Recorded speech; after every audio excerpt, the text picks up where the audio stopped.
Berikut soal yang pertama.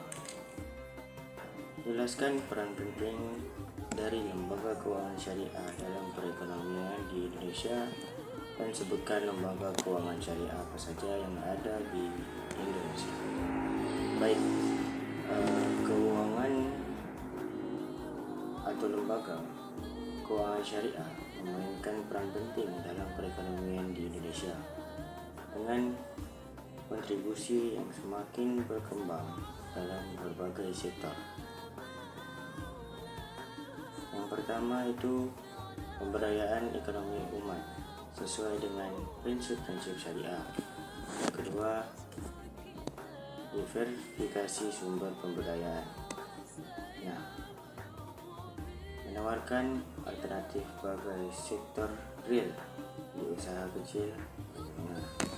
Kemudian, stabilitas keuangan, di mana keuangan ini sangat memperhatikan prinsip-prinsip hati-hati supaya tidak menimbulkan riba.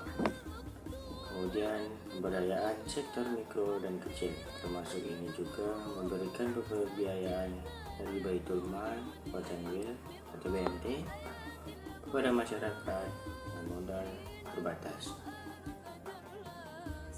Selanjutnya, pembangunan infrastruktur dan investasi,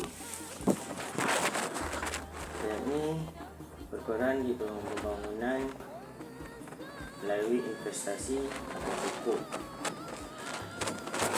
Kemudian pendidikan dan literasi keuangan syariah, yang dimana promosi terkait dengan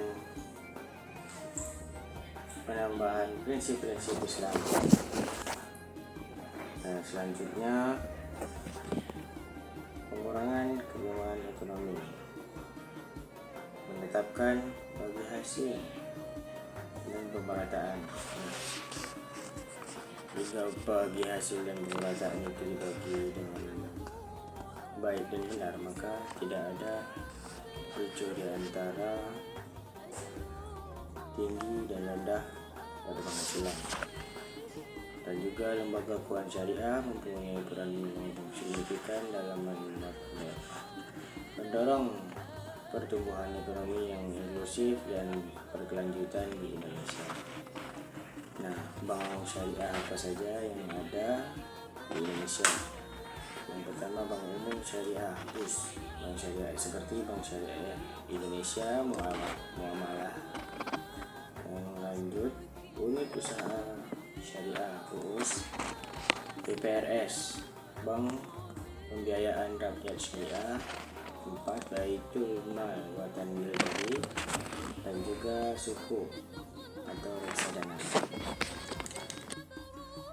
Baik, lanjut yang ketiga, yaitu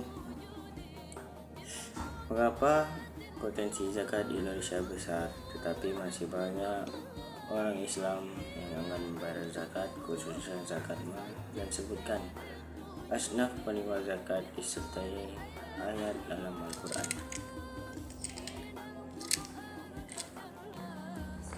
Baik, yang kita ketahui, zakat ini dapat membantu fakir miskin.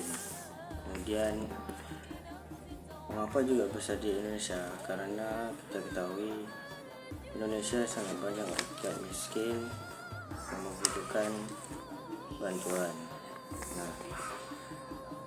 Mungkin dari berbagai sektor atau aspek yang mendata masyarakat miskin itu terlalu banyak. Kemudian timbullah berbagai macam golongan yang masih dalam prinsip Islam, kemudian masuk ke zakat dan memperbesar jumlah lewang ikut zakat untuk membantu dan ikut serta mendorong masyarakat miskin. Kenapa masih banyak yang enggan? Mungkin saja mereka tidak tahu cara menghitung zakat, atau memang mereka enggan membantu, atau juga faktor lain yang mungkin mereka ingin membantu tapi tidak tahu caranya. Itu mungkin saja bisa terjadi karena di Indonesia banyak sekali masyarakat miskin yang belum terbantu dalam perekonomian. Nah, 8 asnaf yang wajib menerima zakat yaitu fakir, miskin, amil, mu'alaf, riqab, gharim, fisabilillah, ibnu sabil. Dan kemudian ayat Al-Quran di At-Taubah ayat 60 yang ada di atas ini. Baik, yang keempat yaitu pertanyaannya, apa penyebab orang menganggur? Menurut Anda, jelaskan dan berikan solusinya. Baik, menurut saya pengangguran di zaman sekarang ini itu penyebab utama adalah keinginan, di mana keinginan ini mereka belum ada dan belum mau untuk bekerja karena mereka masih belum sadar bahwasanya harta yang mereka miliki itu lama-kelamaan akan habis. Nah, dari situ kita ketahui bahwa bukan hanya orang miskin yang hanya bekerja, tetapi seorang remaja atau yang sudah berumur wajib bekerja. Dimanapun mereka berada, mereka harus membutuhkan uang. Nah, dari sini menurut saya itu tergantung keinginan sendiri. Bagaimana mereka ingin melanjutkan hidup mereka dengan tenang, dan juga mewajibkan mereka untuk bekerja keras agar hidup mereka ke depan berjalan dengan lancar. Solusinya bagaimana? Nah, kalau memang di tempat mereka itu sulit pekerjaan dan harus menempuh jarak jauh, maka kelurahan atau desa ataupun organisasi yang ada di desa itu mengambil peluang dari kesempatan itu yang menyebabkan para pengangguran ini bekerja, entah itu di tempat mereka ataupun dari info yang mereka dapat untuk dapat mengurangi pengangguran di tempat mereka. Dampak pengangguran di tempat mereka juga akan berakibat pada sektor penjualan, yang dimana banyaknya pengangguran akan menyebabkan naiknya harga. Nah, mungkin itu saja yang saya. Lanjut soal yang kelima, apakah ada usaha bisnis yang saat ini Anda kelola?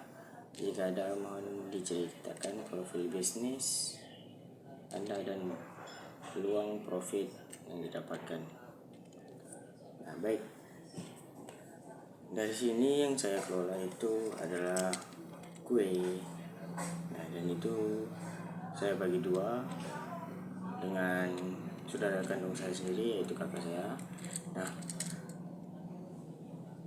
usaha yang itu kue yang kami kelola yaitu donat, brownies, dan juga jajanan yang lain. Nah, di situ kami dapat pemasaran yaitu melalui handphone. Pertama-tama kami menjual hanya ruang lingkup di sekitar rumah RT. Nah, itu saja.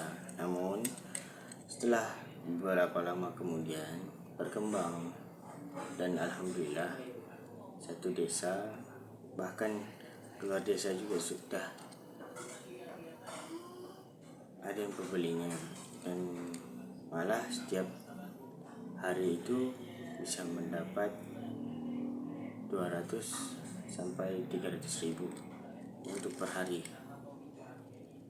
Alhamdulillah bagi hasilnya cukup memuaskan.